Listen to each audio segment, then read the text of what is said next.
There's no freedom in nature. It's a human invention. It's something you have always to work on. It's something very fragile. Polarization, puritanism, and elitism, the rise of authoritarianism all over the globe. We are seeing the autocratic dynamic creep up on us at a very fast rate. In the elections, more and more radical autocrat forces getting to power. In 2023, Access Now and the Keep It On coalition documented 283 incidents of shutdowns in 39 countries. The biggest threat to freedom of expression is war and conflict. People losing their lives every day. The biggest threat to freedom of expression is the decline of press freedom. More and more people, they don't want to talk to each other. They have these rules about who they want to meet when they come to the studio. That's a bit scary, actually. We have to allow people to say things and do things we do not like. Free speech for me, but not for thee. There's a tolerance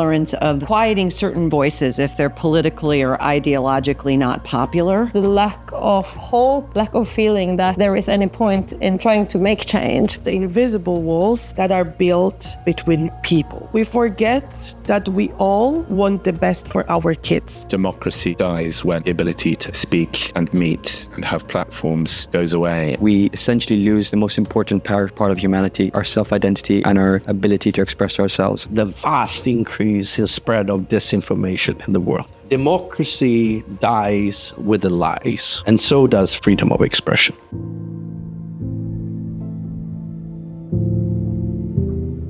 WEXFO is an opportunity to engage, but also to learn and to listen to other people. We always learn a lot in conversation with each other. You can think out loud and make some new realizations. It's really inspiring. Exchange experiences and views, take a look at both the overall big picture of developments in the world, but hear the stories from the local places and communities as well. And to engage with thought leaders and activists in other parts of the world around the relationship between free speech and freedoms and democracy. To bring different perspectives, respect each other, and not just talk, but also to listen. That's the key to save our democracy and the freedom of expression in this world. WEXFO for me is a space that brings different people from around the world to exchange ideas, to build a network that wants to advance freedom of expression around the world. Young people with experienced people make a network and discuss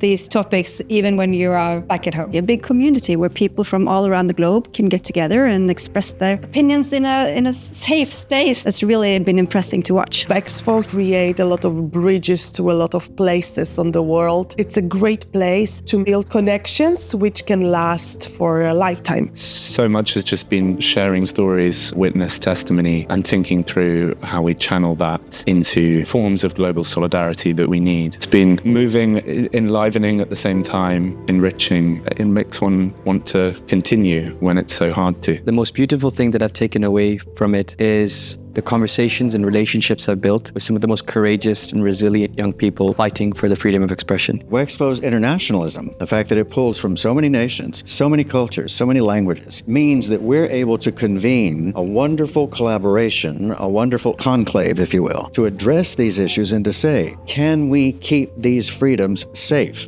WEXFO is, for me and for Charlie Hebdo, a good way to explain what we do, what are our values and why these values are important for us. Bring people together to share their stories, their achievements, their work with their communities, how people using arts and culture to support their community, to advocate for human rights. WEXFO means friendship, knowledge, and tons of hope. Many people are sharing their warmth and their confidence to fill us all with optimism.